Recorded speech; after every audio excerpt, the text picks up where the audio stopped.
Bonjour mes chers élèves, alors aujourd'hui je vais vous introduire à une nouvelle leçon de production de l'écrit.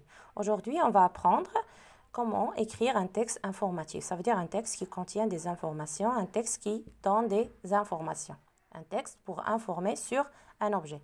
Alors pour cela je vous invite à observer l'image et observer les titres et les sous-titres. Voici, c'est le titre et voici les sous-titres. Bien, alors regardez avec moi d'après la photo. Bien, d'après l'image, c'est l'image d'un train. Et c'est peut-être, non, c'est un tramway, pardon. C'est un tramway. C'est l'image d'un tramway. Et ici, nous avons les trains. Alors, ça peut être un train, ça peut être un tramway. D'accord. Alors, regardez avec moi maintenant les titres. Les titres parlent de quoi? Alors, parlent des trains. Alors, d'après le texte et les sous-titres, l'image aussi, de quoi va parler le texte? Alors, le texte va parler, bien sûr, des trains. Voilà. De combien de parties se compose le texte? Alors, sans lire le texte, voici la première partie, deuxième, troisième, quatrième, cinquième. Alors, nous avons 5 parties dans ce texte. Il y a 5 parties dans ce texte.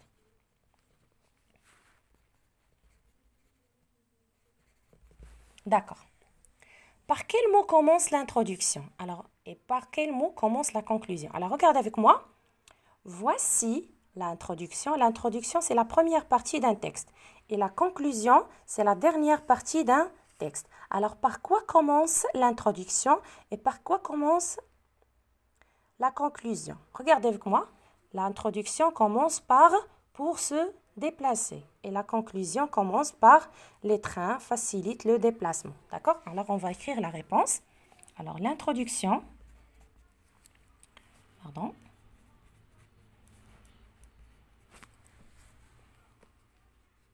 commence par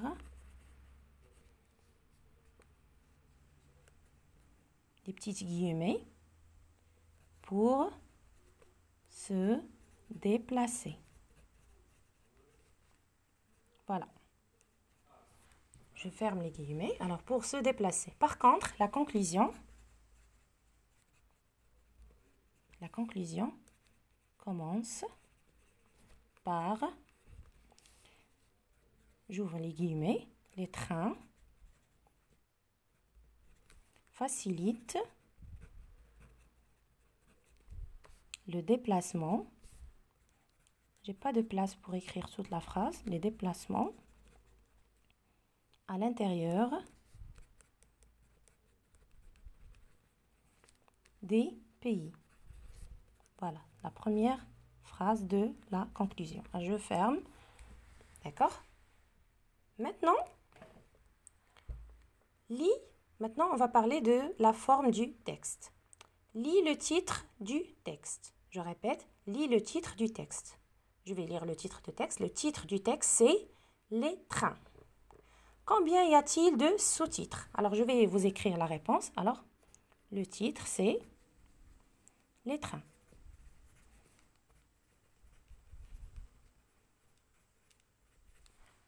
D'accord? Combien y a-t-il de sous-titres? Alors, combien y a-t-il de sous-titres? Il y a, regardez avec moi, voici le titre, voici les sous-titres. 1, 2 et 3. Il y a 3 sous-titres. Alors, il y a 3 sous-titres. D'accord? Maintenant, on va passer à la question numéro 7. De quel type de texte s'agit-il? Alors, on a lu le texte, on a trouvé que le texte, il nous donne des informations sur le train. Alors, on va dire que le type de ce texte, c'est un texte informatif. Alors, c'est un texte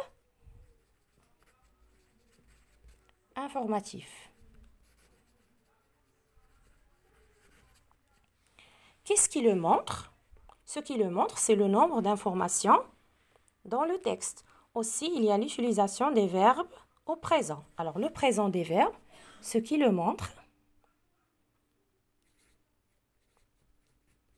Ce qui le montre, c'est premièrement le nombre d'informations dans le texte. Et deuxièmement, c'est les verbes, ils sont conjugués au présent, les verbes au présent de l'indicatif. Les verbes aussi ils sont conjugués au présent de l'indicatif. Alors, la question numéro 9. À quoi servent les trains? Regarde avec moi le premier sous-titre. Il nous parle des trains. Il nous introduit à la notion du train. Qu'est-ce que c'est qu'un train? C'est un moyen de transport. Alors, qu'est-ce qu'ils font le train? À quoi ils nous permettent de quoi? Il nous permet de se déplacer ou bien de déplacer les marchandises entre les pays et même entre les villes. Alors, je répète, qu'est-ce qu'un train? C'est un moyen qui assure le transport de personnes ou de marchandises sur une ligne de chemin de fer entre deux ou plusieurs lieux. Alors, à quoi servent les trains? Les trains servent à transporter les personnes et les marchandises. Alors, je répète, les trains, servent à transporter les marchandises.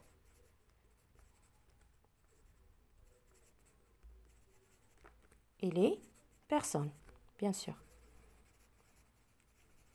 Entre les villes et entre les pays.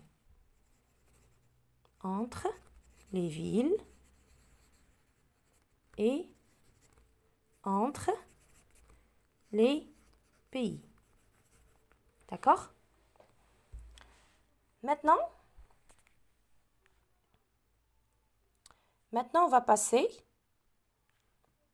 à la notion, à la consigne numéro 10. Alors, on a répondu maintenant à la consigne numéro 9. À quoi servent les trains? Maintenant, on va passer à la consigne numéro 10.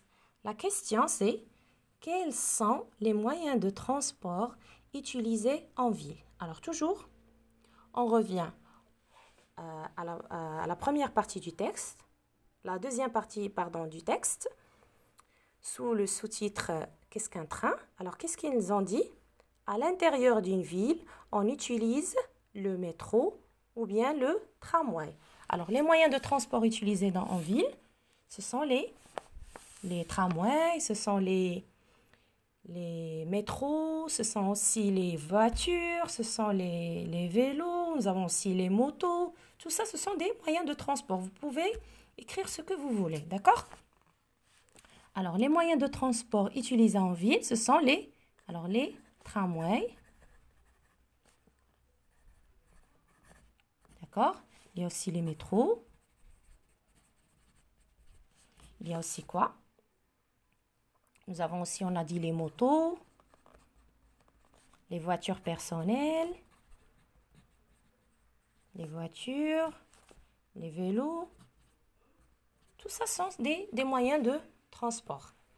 Alors maintenant, on va passer à la question numéro 11. Quelles sont les parties qui composent un train? Alors, la réponse de cette question, c'est la partie, on peut la trouver dans la partie numéro 3. Alors, troisième paragraphe. La composition d'un train. Alors, un train se compose de quoi? Alors, premièrement, d'une locomotive. Alors, on va écrire une locomotive. Alors, le train, une locomotive. Les parties. Alors, nous avons une locomotive. Qu'est-ce que nous avons encore? Alors, un train, ou bien les parties d'un train sont la locomotive. Premièrement, la locomotive. Nous avons aussi les voitures. Et nous avons aussi les fourgons. Et nous avons aussi les wagons. Alors, je vais les voitures. Nous avons aussi les fourgons. Et nous avons aussi les wagons. Voilà, ce sont les parties d'un train. Alors, un train se compose d'une locomotive, des voitures, des locomotives, des voitures, des fourgons et des wagons. Alors maintenant, on va passer à la question numéro 12. Alors pour répondre à cette question, on peut revenir à la conclusion. Je vais vous relire la conclusion. Les trains facilitent le déplacement à l'intérieur des pays. En 2018, le premier TGV marocain reliera Tanger à Casablanca en 2h10 contre 5 heures d'aujourd'hui, à la vitesse de 320 km/h. Alors la première phrase, c'est notre réponse. Les trains facilitent quoi? Ils facilitent le déplacement à l'intérieur. Ça veut dire il y a l'intérieur, il y a l'extérieur. Alors l'extérieur, c'est entre pays et un autre pays. Par contre, à l'intérieur des pays, ça veut dire entre les villes. Alors les trains facilitent le déplacement à l'intérieur des pays. Alors on va écrire les trains facilitent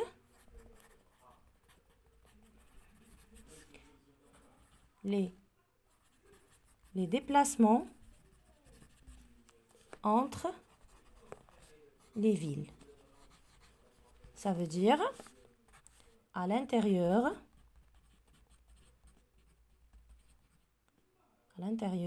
des pays. Voilà.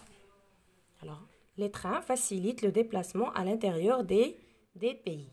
On peut se déplacer d'une ville à une autre ville avec un train. Il faut juste prendre le train. D'accord? Alors maintenant, on a terminé. Pour la séance prochaine, on va faire « Je m'entraîne à écrire ». Alors, pour la séance prochaine, on va apprendre comment écrire un texte informatif. Alors, regardez la vidéo suivante pour suivre avec moi. Bon courage!